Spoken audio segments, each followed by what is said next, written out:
आज से 1.5 महीने के अंदर अंदर स्टूडेंट को कैसे प्रिपेयर करना चाहिए, किन चीज़ों का ध्यान रखना चाहिए। A student require a proper strategy. बच्चे क्या कर रहे हैं, ब्लाइंडली वर्क कर रहे हैं। Topic wise study I think is more important. क्या क्या चीजें क्रैश कोर्स में बच्चों को ध्यान रखनी चाहिए। आपको अब आखिरी का 1.5 महीना ज्यादा से ज्यादा रिवीजन करनी है। हम क्रैश कोर्स में वही चीजें कराते हैं जो कि एग्जाम में बहुत ज्यादा हमको लगता है कि पूछी जाएंगी। रियल टेस्ट किस तरह से स्टूडेंट की मदद कर सकता है जो जिनका एग्जाम अब होने वाला है। सिस्टम समझ में आता है कि पेपर अटेम्प्ट करना कैसे है एंड डेफिनेटली कहीं ना कहीं कॉन्फिडेंस बूस्ट होगा क्योंकि डर नहीं लगेगा। जो आपको पढ़ाया गया है वही पेपर में आएगा और इतना कॉन्फिडेंटली ये इसलिए बोला जा रहा है क्योंकि हमारा ट्रैक रिकॉर्ड ऐसा बोलता है। Hello everyone, my name is Nikhil और आज इस पॉडकास्ट के अंदर मैं आप सबका स्वागत करता हूं। ये पॉडकास्ट उन बच्चों के लिए है जो जिनका एग्जाम अब जून में होने जा रहा है।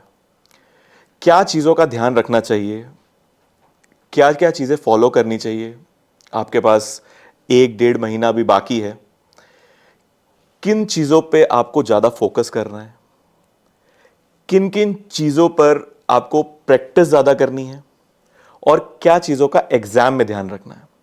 तो इसी पॉडकास्ट को शुरू करते हुए आज मेरे साथ बहुत ही दिग्गज टीचर मेरे साथ मौजूद हैं जिनका एक्सपीरियंस डबल डिजिट में काउंट होता है। 10 साल से ऊपर का एक्सपीरियंस दोनों का ही है और मैं बहुत ही खुशी के साथ आप सबकी तरफ से स्वागत करना चाहूँगा पुनीत मैम का, जो कि आपको कंप्यूटर साइंस के लिए इतनी फैबुलस क्लासेस देती हैं। और मैं यहाँ पे स्वागत करना चाहूँगा निशांत सर का, जिनका पेपर 1 के अंदर इतना होल्ड बन चुका है कि जब भी कोई स्टूडेंट मेरे को बोलता है कि कोई मैथ्स, रीजनिंग या डीआई या कुछ क्लासेस चाहिए मुझे इसके रिगार्डिंग, तो सबसे पहले नाम आता है Nishant sir. So welcome ma'am, welcome sir. Thank you so much. तो सबसे पहला सवाल मेरा आप दोनों से यही रहेगा कि अब जैसे कि आप जानते हैं कि यूजीसी नेट की डेट्स अनाउंस हो चुकी हैं। जो डेट्स है वो 21 जून से 30 जून के बीच कंडक्ट होने जा रहा है, जो टेंटेटिव हमको मिली है। तो अब इस ड्यूरेशन में आज से 1.5 महीने के अंदर अंदर स्टूडेंट को कैसे प्रिपेयर करना चाहिए, किन चीज़ों का ध्यान रखना चाहिए। तो over to you ma'am. Sir मुझे ऐसा लगता है कि it is a sufficient time to prepare for the entrance level examination UGC because definitely it's covering content of your graduation as well as post graduation. So भाई आप वो चीज़ों को रिवाइज करें। सबसे इंपॉर्टेंटली ग्रेजुएशन की बुक्स में से आप कंटेंट उठा सकते हैं, आप पोस्ट ग्रेजुएशन की बुक में से कंटेंट उठा सकते हैं। तो 1.5 महीना का ड्यूरेशन बच्चे को लगता है अरे भाई आ गया पेपर आ गया, बट इट्स 1.5 महीना में हर एक दिन के अगेन 24 घंटे ही रहेंगे and it's a sufficient duration जिसके अंदर एक बच्चा एग्जाम के लिए रिविजन कर सकता है, एग्जाम के लिए रादर जो चीज़ें नहीं आती उसको भी पढ़ सकता है। It's just that a student require a proper strategy. बच्चे क्या कर रहे हैं, ब्लाइंडली वर्क कर रहे हैं। भाई पढ़ ले, भेड़ चाल की तरह है सर, किसी ने बोला ये पढ़ लो, किसी ने बोला ये पढ़ लो। So they are not working upon as required जैसा होना चाहिए for any entrance level examination. I believe first important thing is work on your syllabus. बच्चों को, आधे बच्चों को यही नहीं पता होता, यही बहुत सारे चार्ट्स होते हैं। जब हम फ्री सेशंस में क्लासेस लेते हैं तो उसे मैसेज आ रहे होते हैं कि अरे मैम ये तो सिलेबस में नहीं है, या मैम ये है, मैम ये आएगा, that sort of. So it's important कि आप सबसे पहले अपने सिलेबस को देखें। Once you check your syllabus you will get to know कि भरे आपको कितनी डेप्थ में जाना है या कितनी डेप्थ में नहीं जाना। Even if you are beginner, अभी तक आपने कुछ नहीं पढ़ा, then once you are gone with your syllabus then you should work upon the content कि भाई इसमें क्या क्या चीज़ें पढ़नी है। डेफिनेटली जब आप कंटेंट देखोगे ना, there would be topics जो बहुत अच्छे से आते होंगे and there would be topics जिसके ऊपर अभी आपको बहुत ज़्यादा ट्रबल्स हैं या कभी नहीं सुने। तो you should create a proper list of things कि भाई आपको क्या आता है एंड क्या नहीं आता। So you will be in a state कि भाई ये टॉपिक्स वो हैं on which I am confident कि भाई ये तो आता है, अरे चलो ये तो मुझे पढ़ा भी हुआ है and I can be able in state कि भाई मैं इसको क्वेश्चंस को भी लगा पा रही हूँ या लगा पा रहा हूँ। एंड देयर आर टॉपिक्स जहाँ पर आप स्ट्रगल कर रहे होगे, राइट। तो वो स्ट्रगलिंग टॉपिक्स आप जब आप लिस्ट आउट करोगे ना तो बहुत ज़्यादा नहीं बचेगा जिसके ऊपर आपको बहुत ज़्यादा एफर्ट करना पड़ेगा, बिकॉज डेफिनेटली कुछ आइटम्स वहाँ भी तो जाएंगी ना जो आप ऑलरेडी आती हैं आपको। फिर अब अगेन यहाँ पर एक चीज़ सब बहुत इंपॉर्टेंट है, दैट इज रिसर्च वर्क। जो बच्चे नहीं करना चाहते, मेहनत तो कोई नहीं करना चाहता सर, सिंपल। तो अभी इंपॉर्टेंट है कि भाई आप प्रीवियस ईयर क्वेश्चंस देखें and to do research on questions कि भाई आ कहाँ से रहा है paper. Exam analysis is also very important and I think इसके लिए पीडब्ल्यू ने बुक लॉन्च की है। हमने भी बुक लॉन्च की है जिसके अंदर बच्चे रेफर कर सकते हैं, they can get to know कि भाई कौन से टॉपिक से क्वेश्चन आ रहे हैं. So now topic wise study I think is more important, and sorting previous year question unit wise and topic wise is very important, because that can help a candidate at this last moment of time, जो कि बहुत कम बचा है, 1.5 महीने या 2 महीने जिसको आप बोलो. वैसे थे तो पूरे 6 महीने, पर यूजीसी वाला बच्चा बाकी 4 महीने सोता है, तो वो 2 महीने में जब वो अब जागा है, तो द बेस्ट वे इज कि sort unit wise and topic wise previous year questions. One. Second, work on the fundamental things, divide your syllabus as in कि भाई what topics you are very confident about, and other जिसके अंदर अभी आप struggle कर रहे हो. So should work upon struggling topic, keep revising those confident topics जिससे आपका confidence level जो है ऑटोमेटिकली बूस्ट अप रहेगा. बिल्कुल. तो यहाँ पे जो पॉइंट मैम ने बहुत अच्छा हाईलाइट किया कि ब्लूप्रिंट, एग्जाम का एक ब्लूप्रिंट आपके माइंड में रेडी होना चाहिए कि लास्ट ईयर ऐसा आया था, इस बार क्या एक्सपेक्टेशन हो सकती है. और एक चीज़ और मैं ऐड करूँगा कि 10 यूनिट्स जनरली हर आपके सब्जेक्ट में 10 यूनिट्स ही होते हैं. उन 10 यूनिट्स में से आपके कुछ ऐसे यूनिट्स होने चाहिए जहाँ से आपके मार्क्स तो बिल्कुल जाने ही नहीं चाहिए. मतलब अगर आपने वो क्वेश्चन गलत कर दिए तो आई थिंक आप कंपटीशन में बहुत पीछे हो जाएंगे. तो इट्स वेरी इंपॉर्टेंट कि आप उन चीज़ों का ध्यान रखें. तो मैं सर से भी यही रिक्वेस्ट करूंगा कि सर आपके हिसाब से क्या होना चाहिए लास्ट मंथ. अब आखिरी का, जैसे कि सर ने बताया, मैम ने बताया कि आखिरी का कुछ समय बाकी है और बहुत ही क्रूशल ये समय होता है. बच्चे इसको बहुत ही, कुछ बच्चे होते हैं जो कि सोचते हैं कि अभी और थोड़ा सा समय बचा है, अभी और थोड़ा सा इंटीमेशन आ जाए, सिटी इंटीमेशन आ जाए, एडमिट कार्ड आ जाए, फिर हम सीरियस हो जाएंगे, फिर हम फाइनल एक पंच देंगे, जो कि बिल्कुल गलत बात है. अभी आपके पास 1.5 महीना बचा है, और अगर आपको सही तरीके से अपना सिलेक्शन इस बार चाहिए तो आपको सबसे पहले अब बाकी बचा हुआ टाइम रिवीजन को पूरा का पूरा देना चाहिए, डिवोट करना चाहिए. मैं कहूंगा अगर आप रिवीजन को अच्छे तरीके से करेंगे, क्योंकि अब आखिरी के 1.5 महीने में आप बहुत ज्यादा सिलेबस कवर नहीं कर पाएंगे. उसके लिए आपके पास 6 महीने थे. अब आपने पढ़ा नहीं पढ़ा वो एक डिफरेंट स्टोरी है, उसके ऊपर नहीं जाते हैं. आपको अब आखिरी का 1.5 महीना ज्यादा से ज्यादा रिवीजन करनी है. आप जितने ज्यादा प्रीवियस ईयर क्वेश्चंस देख सकते हैं उसको देखिए. आप जितने ज्यादा मॉक टेस्ट कंसिस्टेंटली लगा सकते हैं आप लगाने की कोशिश कीजिए, और अपने डाउट्स को आप हमारे साथ शेयर कीजिए. हम पूरी ऐसी कोशिश करेंगे कि आपके डाउट्स क्लियर हों और आप बिल्कुल खुले मन से एग्जाम देने जाएं, और इस बार आप जरूर हिंदुस्तान के असिस्टेंट प्रोफेसर बने, फॉर श्योर. बहुत बढ़िया. इसी के साथ कई कमेंट्स हमें यूट्यूब पे ऐसे देखने को मिलते हैं, सर क्या एग्जाम डिले हो जाएगा, एग्जाम की डेट्स बढ़ जाएंगी. तो आई थिंक मैम स्टूडेंट को इतना कंसर्न नहीं होना चाहिए उतने डेट से, राइट. बोनस, राइट, बिल्कुल. तो मतलब हो सकता है 1.5 महीना तो 2 महीने में हो जाए, पर एग्जाम तो होगा ही, राइट. तो आपको अपनी प्रिपरेशन पूरी रखनी है. तो मैम मेरा अगला सवाल आपसे ये कि क्रैश कोर्स जितने भी आते हैं, जितने भी टीचर्स क्रैश कोर्स पे काम करते हैं, तो बच्चों को क्रैश कोर्स कैसे परसीव करना चाहिए और क्या क्या चीज़ें क्रैश कोर्स में बच्चों को ध्यान रखनी चाहिए आपके हिसाब से. सर क्रैश कोर्स बेसिकली क्या है, जो हमारा पूरा कंटेंट है उसको हम थोड़ा ऐसे डिवाइड कर रहे हैं. The most important topics 1 and that 2 we are going to cover the complete syllabus का ऐसा पोर्शन जो कि फॉर श्योर जिसमें आपके क्वेश्चन पूछने की प्रोबेबिलिटी बहुत ज़्यादा है ना, सिंपल. एंड अगेन वही वाली आपकी बात की भाई अगर आप ऐसा कंटेंट मिस करके जा रहे हो जो कि एग्जामिनेशन तो रिपीटेडली पूछ रहा है, जिसके ऊपर एक, जैसे मैं अपने कंप्यूटर साइंस की बात करूँ कि लेट्स से मेरे पास एक टॉपिक है डेडलॉक, जिस टॉपिक में से क्वेश्चन अगर मैं प्रीवियस ईयर्स उठाऊंगी तो I think I will find out, मैं हजारों क्वेश्चंस, लाइक 15-20 क्वेश्चंस हर एक ईयर के भी निकालूंगी ना, 5 साल में मैं 15-20 क्वेश्चंस निकाल लूंगी लेट्स से. तो अब आप सोचो कि वो टॉपिक अगर बच्चा छोड़ के जा रहा है तो फिर no one can help. It's important कि क्रैश कोर्स उन बच्चों के लिए एक गोल्डन अपॉर्चुनिटी है कि भाई पूरे सिलेबस को ज्यादा टाइम में कवर करने से बेटर आप इंपॉर्टेंट कंटेंट को लास्ट मोमेंट के ऊपर जो है जल्दी कर सकते हो. 1 second obviously that is a type of revision. बहुत सारे बच्चे ऐसे भी हैं जिन्होंने कंटेंट पूरा कर लिया है but still they are availing the facility for crash course, so definitely that will help them to revise the content quickly. क्योंकि क्या हो गया, जो 4 महीने पहले पढ़ा था कि बहुत सारे बच्चे ऐसे भी हो सकते हैं जिन्हें भूल गया हो, so they can take advantage of crash course. Definitely it's advantageous all in all. Right. तो सर इस पे आपका क्या टेक. क्रैश कोर्स, मुझे ऐसा लगता है कि ना हम क्रैश कोर्स में वही चीज़ें कराते हैं जो कि एग्जाम में बहुत ज़्यादा हमको लगता है कि पूछी जाएंगी. क्योंकि हम जब एब्सोल्युटली जब हम आते हैं क्रैश कोर्स लेकर और जब हम उसमें एडिटिंग करते हैं और सारी की सारी चीज़ें बिठाते हैं, तो हम इस हिसाब से बिठाते हैं कि लास्ट टाइम अगर मैं अपने सब्जेक्ट की बात करता हूँ तो हायर एजुकेशन में लास्ट टाइम कोठारी कमीशन से क्वेश्चन आया था, तो इस बार हो सकता है राधा कृष्णन कमीशन से आ जाए. ICT में पिछली बार वायरस से क्वेश्चन आया था, तो हो सकता है इस बार ICT इन हायर एजुकेशन से क्वेश्चन आ जाए. पीपल एनवायरमेंट की बात करते हैं तो लास्ट टाइम प्रोटोकॉल प्रोटोकॉल्स पूछे गए थे, हो सकता है इस बार इंटरनेशनल सोलर अलायंस पूछा जाए। तो हम इस तरीके से अपना क्रैश कोर्स डिफाइन करते हैं कि वही क्वेश्चंस आपको पढ़ाएं या वही क्वेश्चंस के ऊपर ज़्यादा फोकस करें जो कि आपके एग्जाम में देखे जाएंगे। और उसके साथ साथ जब मैं अगर पेपर 1 के क्रैश कोर्स की बात करता हूं तो पहले तो हम थ्योरी पढ़ाते हैं, उसके नीचे हम उसके रिलेटेड क्वेश्चंस कराते हैं ताकि बच्चे के मन में वो ऐसा ना सोचे कि मैंने पूरा कोर्स नहीं लिया तो मेरे से कुछ मिस हो गया।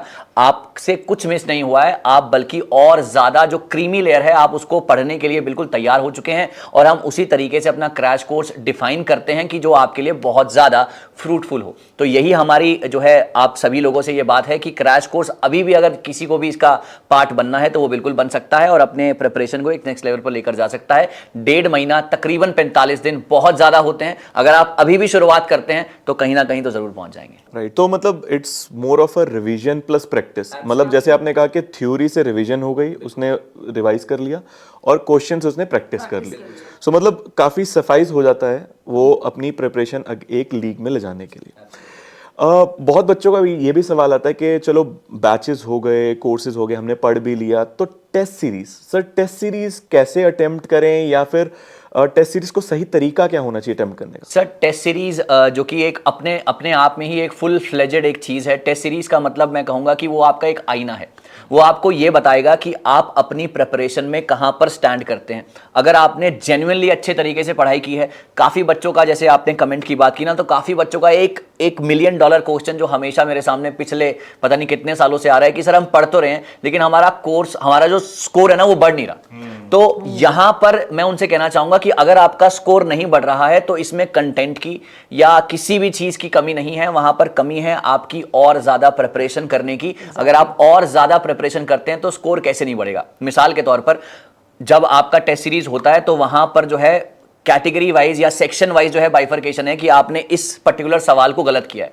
तो अगर मान लीजिए आपके 50 क्वेश्चन टेस्ट सीरीज में आते हैं और आपने 50 में से 30 आपके रेगुलरली ठीक हो रहे हैं, वो 20 क्वेश्चन गलत हो रहे हैं, तो आपको ये फोकस करना चाहिए कि वो 20 क्वेश्चन कौन सी सेक्शन से गलत हो रहे हैं। Exactly. वो डीआई से गलत हो रहे हैं, वो मैथ से गलत हो रहे हैं, वो रीजनिंग से हो रहे हैं, higher education and the respective unit. तो आपको इस पर फोकस करके अपनी गलतियों को सुधार कर तब आपने अगला टेस्ट देना है, तो ही उसका फायदा है। आप ऐसे आज से लेकर 21 तारीख तक आप टेस्ट सीरीज देते रहिए, आपका कुछ उसमें बेनिफिट नहीं होगा जब तक आप अपनी गलतियों से सीखेंगे नहीं। Absolutely. So test series is all about your mirror of preparation. अगर आपकी प्रिपरेशन अच्छी है तो टेस्ट सीरीज में अपने आप नंबर आएंगे और अगर नंबर नहीं आ रहे हैं तो थोड़े से सुधार की वहां पर गुंजाइश है। एंड उसके लिए आई थिंक सफिशिएंट टाइम है अभी। एब्सोल्युटली। हाँ ना, उसके लिए सफिशिएंट टाइम है। एंट्रेंस लेवल के लिए यूजीसी जैसे जो कि graduation and post graduation based examination है, तो उसके लिए आई थिंक 45 डेज में अगर कोई नया बच्चा भी अभी किताब उठाया सोचे कि अरे मैं कुछ पढ़ लेता हूँ पेपर क्वालिफाई करने के लिए, तो बहुत सारे ऐसे एग्जाम्पल्स हैं हमारे पास, बहुत सारे कैंडिडेट्स हैं जो निकाल लेते हैं। इट्स अबाउट कि आपका कंसेप्ट कितना ज़्यादा स्ट्रॉन्ग है, आपका फाउंडेशन कितनी अच्छी रखी थी अपने सब्जेक्ट में। आई थिंक टेस्ट सीरीज को एनालाइज करने का एक तरीका जो हम भी शायद अपने टाइम पे करते होंगे कि जो क्वेश्चन हमारे गलत हो रहे हैं, पहले तो उनको, जैसे सर ने कहा कि उनको आइडेंटिफाई करना और उनको सुधारना इज़ वेरी इंपॉर्टेंट। बट जो क्वेश्चन हमारा सही भी हुआ है उसके सारे ऑप्शंस चेक करना, राइट, कि एक ऑप्शन सही है बट क्या चारों गलत है, वो सफिशिएंट रीजन बना रहे हैं उसको गलत होने के। आई थिंक वो एनालाइज करना भी इंपॉर्टेंट हो जाता है, क्योंकि कई बार सर तुक्के से भी हो जाता है। तुक्के से भी हो जाता है, राइट। तो मतलब वही जो मैम अपने जो सेशंस में भी बताती हैं कि कंसेप्चुअल आपका बेस बहुत स्ट्रांग होना चाहिए, तभी आप 5 ऑप्शंस को एनालाइज कर पाओगे। हाँ ये सही है, 4 गलत है, या बाकी को एनालाइज करने में आपको मदद मिले। सर ये इंपॉर्टेंट इसलिए भी है बिकॉज ये जो 4 ऑप्शंस आज गलत हुए कल वही क्वेश्चन बन के पूछे जा सकते हैं। बिकॉज अभी अगर मैं अपने सब्जेक्ट की बात करूं, question paper is becoming quite diverse. अभी ये क्या हो रहा है, दे आर आस्किंग क्वेश्चंस जहाँ पे आपको पॉइंट्स में अरेंज करना है या फिर आपको मैच द फॉलोइंग करना है। सो व्हाट इज दिस, तो when they ask about sequence, है ना, तो ये सीक्वेंस क्या है, उसमें ये भी हो सकता है कि वो अलग अलग पॉइंटर्स रिलेटेड है, या फिर ये भी है मैच द फॉलोइंग में वी हैव सीन क्वेश्चंस जहाँ पे चारों डेफिनेशंस बिल्कुल अलग हैं, दे नॉट, मतलब कहीं से कोई रिलेशन नहीं है। सो डाइवर्सिटी हो गई ना, क्वेश्चन तो उन्होंने एक ही पूछा एंड उसके अंदर उन्होंने सब कुछ पूछ लिया। तो आई थिंक उसमें इंपॉर्टेंट है इसलिए 4 ऑप्शंस को समझना कि भाई ये गलत क्यों है। और यहाँ पर मैं एक बात ऐड करना चाहूंगा कि मान लीजिए कि 50 क्वेश्चंस हैं और अगर आपने एक सही किया और बाकी 3 गलत किए, टोटल 4 ऑप्शंस हैं, तो आपने उन चारों को पढ़ा फिर। सो 50 × 4 आपके 200 क्वेश्चंस प्रिपेयर हुए, आपके 200 कंसेप्ट्स प्रिपेयर हुए। तो ना केवल सही या ना केवल गलत, आपको एक बैलेंस बनाकर चलना है कि कैसे आप अपना स्कोर बेहतर कर सकते हैं। इधर वे चलिए, चाहे तो आप सही जो हैं उसके ऊपर फोकस कीजिए या जो गलत हैं आप उसको भी ठीक करने की कोशिश कीजिए, तो इससे जो है आपका एक बैलेंस बनेगा और आपका स्कोर जरूर सुधरेगा। आई थिंक यहाँ पे निशांत सर की एक खासियत मैं आपको बताना चाहूँगा। जैसे सर ने कहा कि उनका मैथ्स रीजनिंग उनके माइंड में चलता रहता है, तो सिंपल उन्होंने बताया कि 50 है, 4 ऑप्शन, 200, मतलब आप ये समझ सकते हैं कि उनके माइंड में भी वो चीज़ें चलती रहती है। तो आपके as a student it is important कि जो भी आप पढ़ रहे हैं उसको रियल टाइम एप्लीकेशन में आप उसको अप्लाई भी करते रहें। आप अपने भाई को, अपने फादर मदर किसी को भी वो चीज़ समझाएं और वो शायद आपसे सवाल पूछेंगे और आपकी क्लैरिटी और वहाँ पे मिलेगी। राइट, तो सर पीडब्ल्यू क्या है, नए नए इनिशिएटिव्स करता रहता है। तो उसी में एक इनिशिएटिव जो अब बहुत ही रिसेंटली होने जा रहा है, that is real test. Real test मैं बताता हूँ कि कई स्टूडेंट्स ने लास्ट टाइम अपेयर हुआ था, तो ये हमारा रियल टेस्ट 2.0 है। हमने 1.0 मैम लास्ट ईयर सर किया था उसको। तो रियल टेस्ट एक एक्सपीरियंस है जिसमें स्टूडेंट जैसे एग्ज़ाम सेंटर पे जाता है, ऑनलाइन एग्ज़ाम देता है, उसी तरह से पीडब्ल्यू ने भी ऐसे कुछ सेंटर्स आइडेंटिफाई किए हैं। कुछ हमारे जो सब्जेक्ट्स हमारे साथ लिस्टेड है वो ऑलरेडी उस रजिस्ट्रेशन पोर्टल या लिंक में एडेड है। तो मैं आपसे यही जानना चाहूँगा कि ये रियल टेस्ट किस तरह से स्टूडेंट की मदद कर सकता है जो जिनका एग्ज़ाम अब होने वाला है। तो मैम आप। सर सबसे इम्पोर्टेंट फियर फैक्टर। जैसे अभी क्या हुआ था, जून वाला एग्जामिनेशन है वो कैंसिल हुआ था, जून 2024 वाला। देन उसके बाद री एग्जामिनेशन हुआ अगस्त के अंदर। ऑल दोज कैंडिडेट्स, पहले तो नहीं पता था पेपर कैंसिल होगा, तो अब जब अगस्त में री एग्जामिनेशन हुआ तो उस री एग्जामिनेशन में बच्चों का जो कॉन्फिडेंस लेवल था वो मेरे हिसाब से डेफिनेटली बूस्टअप होगा। Because I have received review from students, comments from students की मैम क्योंकि आपने जो जून वाला वो रियल पेपर दिया ना, जो आपने सेंटर पे जाके दिया, you have gone through all that की थंब इंप्रेशन लगाओ, ये लगाओ, तो all these things give you a psychological impact, है ना। Examination hall itself has a fear factor. अभी ऐसा लगता है कि सामने वाला साइंटिस्ट है, हमें तो कुछ आता ही नहीं है ना, दैट हैपेंस। तो वो चीज़ क्या है, वो चीज़ आपका डर कहीं ना कहीं खत्म होता है। हाउ टू गो, भाई वो टाइमली वहाँ पे पहुँचना, you have to rush to the examination centre, you have to go through, भाई सुबह रेडी होना, so all the things are quite planned when you go to examination hall. तो मुझे लगता है सबसे इंपॉर्टेंट है फियर फैक्टर आपका खत्म होगा। Then you have to have time management because you have to complete your question paper in 3 hours. तो टाइम मैनेजमेंट आपकी ऑटोमेटिकली सिस्टमैटिक हो जाएगी। फिर वो घड़ी चलती रहेगी, आपको पता रहेगा भाई 60 मिनट्स में पेपर 1 खत्म करना है, भाई 120 मिनट्स में पेपर 2 हमारा हो जाना चाहिए। फिर जो क्वेश्चन रह गया, बाय चांस आपने उसको रिव्यू में रखा था, तो you have to submit it as well, आपको उसको भी कंप्लीट करना है। या कुछ क्वेश्चंस बच्चे सोचते हैं कि जैसे मेरे सब्जेक्ट में कई बहुत लेंथी न्यूमेरिकल कभी कोई पूछ लिया, रेयरली, तो students generally give I mean कि छूट गया या छोड़ दिया, कुछ भी कह लीजिए।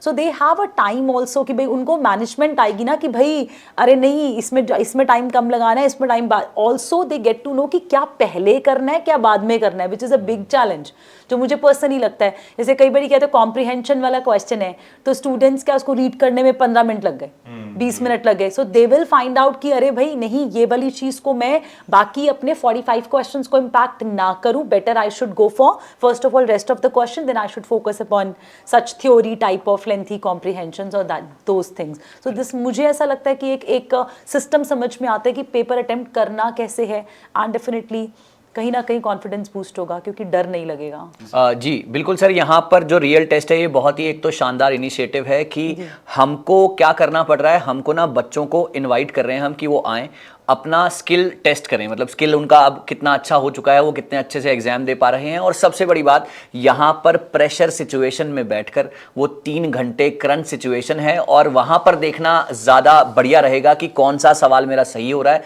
कौन सा गलत हो रहा है। मिसाल के तौर पर जैसे कि मैं रीजनिंग कभी कराता हूँ पेड सेशन में, तो बच्चे कहते हैं सर ये सवाल तो बहुत ईजी है, तो मैं उनको अक्सर ये बात बताता हूँ कि वहाँ पर पेपर में गलत हो जाता है। एब्सोल्युटली, क्योंकि यहाँ पर आप एसी कमरे में बैठ के अपने घर में बैठकर एक सवाल एट अ टाइम आपकी स्क्रीन पर आ रहा है, आप उसको सॉल्व कर रहे हैं, तो कितना आसान है। लेकिन वहां पर 150 क्वेश्चंस आपके सामने है, हर क्वेश्चन अलग अलग चीज से दिया हुआ है और वहां पर घड़ी आपके सिर पर चल रही है, तो वहां पर टेस्ट होता है कि आपका मतलब कितना कैलिबर है आपके अंदर और कितना बेहतरीन तरीके से आप परफॉर्म कर सकते हैं। तो रियल टेस्ट बहुत ज्यादा जरूरी है। जितनों ने भी अभी तक इसको एनरोल नहीं किया है तो कमेंट सेक्शन में लिंक है, आप जल्दी से जाकर इसको एनरोल कीजिए और इसका हिस्सा बनिए और अपना रियल स्किल टेस्ट कीजिए कि आप कितने लायक हैं अभी एग्जाम देने के और आप क्या इस बार लायक हैं असिस्टेंट प्रोफेसर बनने के। तो आई थिंक फियर फैक्टर बहुत इंपॉर्टेंट है, इसको उससे ओवरकम होते हो आप। कंपटीशन आपको पता चलता है कि कितने स्टूडेंट्स बैठे, क्या आपका रैंक आया, और ऑब्वियसली जैसे सर ने कहा कि प्रेशर गेम होती है ये, आप घर में बैठ के तो आपको सही आंसर भी होता है, बट कभी कभार ये होता है कि एग्जाम सेंटर पे जब आप पहुंचते हो आता हुआ गलत होता है, और आता हुआ गलत होने से ही आप कंपटीशन से पीछे हो जाते हो। सो जब हमारे टीचर हमें पढ़ाते थे तो हमें यही कहते थे कि गलत क्वेश्चन अगर गलत हो रहा है तो वो सबका ही गलत होगा, राइट, उसका लेवल हाई है तो इसीलिए वो गलत हो रहा है। बट अगर आसान क्वेश्चन आपने गलत कर दिया, क्योंकि बाकियों का तो वो सही होगा पर आपने गलत कर दिया, तो आप कंपटीशन से बहुत पीछे हो जाते हो। तो इट्स वेरी इंपॉर्टेंट कि आप इजी या मीडियम क्वेश्चंस को, उस क्वेश्चंस को गलत ना करें, उस पे धैर्य से उसको अटेम्प्ट करें। एंड जो डिफिकल्ट क्वेश्चन है वो ऑब्वियसली सभी के लिए डिफिकल्ट रहेगा। और जी सर, आप कुछ ऐड यहीं पर मैं एक बात ऐड करना चाहूंगा, जैसा कि आपने कहा कि इजी क्वेश्चन गलत नहीं होने चाहिए, होते भी हैं अगर तो डिफिकल्ट क्वेश्चन हो, क्योंकि वो सबके ही हो रहे हैं। तो यहीं पर मैं ये बात ऐड ऑन करना चाहूंगा कि यूजीसी नेट एक ऐसा कंपैरेटिव एग्जाम है हिंदुस्तान का, इतना प्रेस्टिजियस, कि यहां पर एक एक सवाल पर आपकी रैंक में उथल पुथल मच जाती है। तो अगर आप एक आसान सवाल छोड़कर आते हैं या उसे गलत करके आते हैं तो आप यकीन मानिएगा आप रेस में बहुत ज्यादा पीछे हो जाते हैं। तो इसीलिए हमने रियल टेस्ट रखा है, ताकि आपका एक रियल टेस्ट, एक रियल एनवायरनमेंट में आपको प्रिपेयर किया जा सके।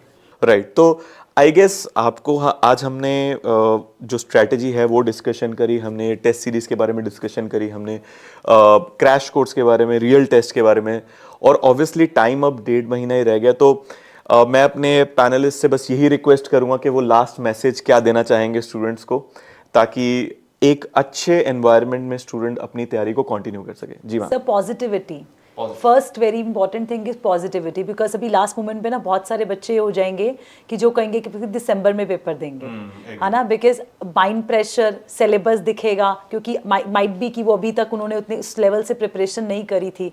सो positivity is also very important. कहते हैं ना पॉजिटिव पॉजिटिव पॉजिटिव, बोलते पॉजिटिव होने लगता है, थिंग्स विल वर्क अकॉर्डिंगली, है ना। तो और अगर नेगेटिव नेगेटिव सोचे तो वही चीज़ नेगेटिविटी आपकी आगे तक पास ऑन हो जाती है। So it's important, keep your preparation with positivity, रोज कंसिस्टेंसी से पढ़ें, बट पॉजिटिव एनवायरनमेंट को मेंटेन रखें throughout, and definitely create short notes, try creating short notes, avoid ये बल्की नोट्स एंड ऑल जिसको आप रिवाइज भी ना कर पाएं, and definitely consistency is the key to success. बिल्कुल। जी हाँ, तो मैं यहाँ पर ना आखिरी मैसेज में ये कहना चाहूँगा, और ये ऐसा नहीं है कि कहीं से आई है ये बात, ये directly from the horse's mouth, ये स्टूडेंट्स ने मुझे बताया है कि आखिरी टाइम पर ना सबसे बढ़िया है ट्रस्ट योरसेल्फ।